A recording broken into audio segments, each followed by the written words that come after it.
O Flamengo fez hoje o último treino antes da partida decisiva contra o Cruzeiro pela Libertadores. Nas atividades de hoje, comandadas por Barbieri no Ninho do Urubu, a imprensa pôde acompanhar apenas a parte do aquecimento, como de costume em véspera de jogos. Em campo estavam praticamente todos os jogadores, menos Orlando Berrio. Berrio já se recuperou de uma grave lesão que teve no joelho, em outubro do ano passado, mas no treino de ontem ele sofreu uma lesão no tornozelo direito, uma pequena entorse. Foi feito um exame, não foi constatada uma fratura, mas ele vai ter que tratar. Então ele voltou para o departamento médico.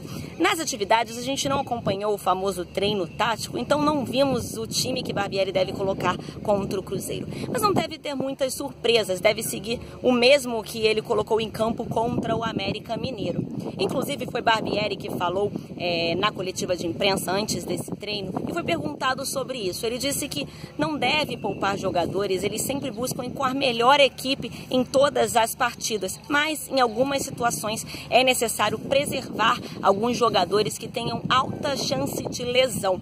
Mas ele falou que não é o caso, eles devem realmente levar tudo que eles tiverem de melhor para essa partida, seriam feitos exames e acompanhar nesse treinamento de hoje. Acho que não vai ter grandes surpresas. Ele também falou sobre o adversário, o Cruzeiro, disse que é uma equipe muito madura e até experiente em competições como a Libertadores, mas que joga com o regulamento embaixo do braço. Então ele falou que, obviamente, eles têm o resultado, esse 2-0 a favor, e que eles vão jogar com isso, e por isso o Flamengo precisa realmente fazer com que eles saiam da zona de conforto, busquem esse resultado e sejam efetivos, para aí o Cruzeiro sair. Mas ele lembrou que o Cruzeiro tem um grande técnico, isso pode fazer com que eles apresentem algumas surpresas durante a partida.